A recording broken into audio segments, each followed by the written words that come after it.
Imagine a city so advanced, so wealthy, that it was the envy of the ancient world. Then, picture it. Gone, not just destroyed, but erased from memory, swallowed by the earth, its location a secret for 1,000 years. This isn't a myth, okay? This is the story of a real buried city. We build cities to last forever, okay? But what happens when forever ends? Today, we're uncovering the story of the ultimate urban time capsule. This is the story of two cities. We'll focus on the most iconic example, Petra, Jordan the Rose City, and contrast with Pompeii, Italy the Frozen City. Petra, founded by the Nabateans around 300 BC, a masterpiece of engineering in a desert. They weren't just builders, they were hydraulic geniuses, showcased the water conduit, system dams, cisterns, tunnels that turned a canyon into an oasis. The treasury Al-Khazna, carved from a cliff face, glowing rose-red in the sun, a monument to staggering wealth from the incense trade. Pompeii, the vibrant Roman resort city, snapshot of life, bakeries, fast food, taverns, thermopolia, vivid frescoes, graffiti, a city at the peak of Roman culture, frozen at its most mundane moment. Ever wondered what it looks like when a city dies? Today, we are visiting two of history's most famous ghost towns, Pompeii and Petra. Both are spectacular ruins, but they met their ends in dramatically different ways. One was a sudden, fiery apocalypse. The other, a slow, silent surrender. First, let's travel to the year 79 AD, to the bustling Roman city of Pompeii, nestled in the shadow of Mount Vesuvius. The people there had no idea they were living next to a time bomb. When Vesuvius blew its top, it wasn't just a simple lava flow. It was a monstrous Plinian eruption, sending a column of ash and gas miles into the sky, so high it blotted out the sun. But the real killer was the pyroclastic surge, a superheated cloud of gas, ash, and rock, moving at hundreds of miles per hour, raced down the mountain.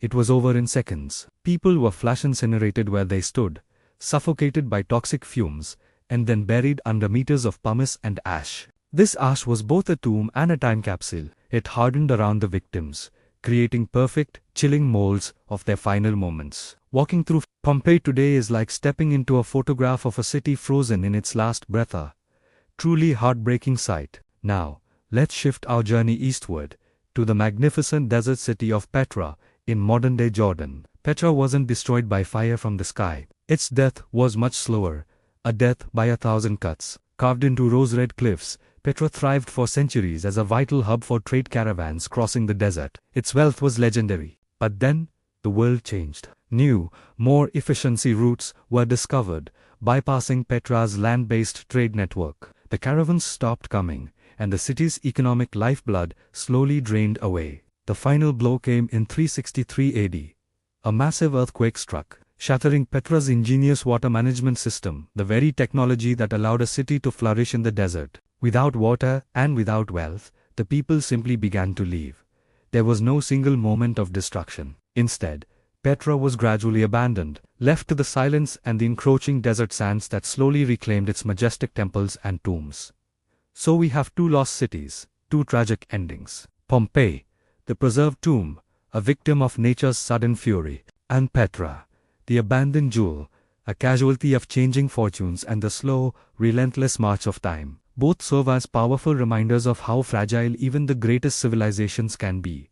What other lost cities fascinate you? Let me know in the comments below. Thanks for watching, and don't forget to like and subscribe for more journeys into the past. This is the most incredible part. They didn't just fall, they were erased from history. Petra became a literal legend, mentioned only in vague Bedouin stories. The West thought it was a myth. It was lost for over 1,000 years. Pompeii's name and location were forgotten. The landscape changed. People built new towns on top of the ash, unaware of the city below. How does an entire city, with thousands of inhabitants, become a fairy tale? So the next time you walk down your own city's streets, remember Petra and Pompeii. Cities aren't just where we live. They are the stories we leave behind. What story will ours tell 1,000 years from now? What lost city fascinates you the most? Angkor Wat, Machu Picchu, maybe even the myth of Atlantis? Let me know down in the comments below. If you want to dive deeper into these incredible histories, I've linked some amazing documentaries and books for you in the description. If you enjoyed this journey through time, do me a huge favor and smash that like button. Make sure you subscribe for more mysteries of history, and definitely hit that notification bell so you don't miss our next adventure. Thanks so much for watching, and I'll see you in the next one. This is why buried cities are archaeologists' gold mines. They weren't looted or recycled. Pompeii gave us the complete daily life of Romans, their art, their food, their social structure, down to the price tags on wine. Petra gave us evidence of a brilliant, hybrid culture, Nabatean, Greek, Roman, Egyptian, and their desert survival technology. These cities are more than ruins. They're a message from the past. They tell us about human ingenuity in Petra's pipes. They show us human fragility in Pompeii's plaster casts. They prove that no civilization, no matter how advanced, is permanent. Their greatest gift, humility. Ever feel like our world has no more secrets to uncover? Like every corner has been mapped and every mystery solved? Well, think again.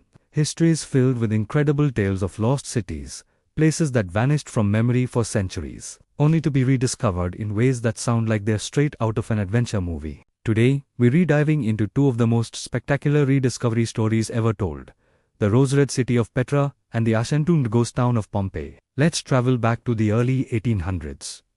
In the heart of the Middle Eastern desert, whispers and rumors circulated among the Bedouin tribes about a legendary lost city, carved from stone and hidden from the outside world. These stories caught the ear of a daring Swiss explorer named Johann Ludwig Burckhardt. He was a man obsessed with the unknown, a scholar with a thirst for adventure. But he knew that, as a European, he'd never be allowed near this sacred, secret place. So, he came up with a brilliant plan. Burckhardt spent years mastering Arabic and immersing himself in local customs. He adopted a new identity, posing as an Arab scholar named Sheikh Ibrahim ibn Abdullah. His goal: to convince a local guide to lead him to this mythical city, under the pretext of wanting to make a sacrifice at the tomb of Aaron, a prophet whose shrine was believed to lie somewhere near the hidden ruins. In 1812, his ruse worked. A guide, wary but convinced of his pious intentions, agreed to lead him through the treacherous desert mountains of southern Jordan. Imagine Burckhardt's heart pounding as they entered a narrow, winding canyon, a crack in the rock known as the Sick. The towering sandstone cliffs, glowing in shades of red, pink, and orange, closed in around him. For nearly a mile, they journeyed through this surreal, natural corridor. And then, it happened. Through a sliver of an opening at the end of the canyon, he caught his first glimpse: a stunningly intricate, colossal facade carved directly into the sheer rock face. It was Al-Khazna, the treasury. In that one breathtaking moment, centuries of myth became undeniable reality. Burckhardt had to hide his astonishment, maintaining his disguise, but he knew he had found it. He had rediscovered Petra, the long-lost capital of the Nabatean kingdom. He couldn't explore freely, but his brief visit and detailed notes reintroduced this architectural marvel to the world. Now, let's journey further back in time, and west to the coast of Italy, for a discovery that was less about a deliberate quest and more about a complete accident. It's say the year 1748. A group of Spanish military engineers are overseeing a construction project near the Bay of Naples. They are digging a canal, a mundane, practical task. But then, their shovels hit something that wasn't dirt or rock. It was the top of a wall. Curious, they kept digging. What they began to unearth was not just a single building, but an entire street, and then another, and another. They had stumbled upon something extraordinary. Unbeknownst to them at first, they had found the legendary city of Pompeii, frozen in time. See, back in 79 AD, the seemingly peaceful Mount Vesuvius, which loomed over the bustling Roman city, erupted with catastrophic force. In less than a day, Pompeii and its thousands of inhabitants were buried under a thick blanket of volcanic ash and pumice. The city wasn't just destroyed, it was entombed, perfectly preserved. As excavations began, the sheer scale of the discovery was mind-boggling. This wasn't just a few ruins, it was a snapshot of Roman life. Archaeologists uncovered homes with their furniture intact, bakeries with loaves of bread still in the ovens, and vibrant frescoes still adorning the walls. They found public baths, amphitheaters, and temples. It was a ghost town where the ghosts of daily life were everywhere. Perhaps most poignantly, They found the eerie voids in the hardened ash left by the bodies of the people and animals who perished. By carefully pouring plaster into these cavities, they created haunting casts, capturing the final, tragic moments of Pompeii's residents. From a disguised explorer, following a legend, to workers accidentally digging up a time capsule. These stories show that our past is always closer than we think, sometimes waiting just beneath our feet. Thanks for joining this journey into the past. If you enjoyed these stories, don't forget to like this video and subscribe for more adventures in history. See you next time.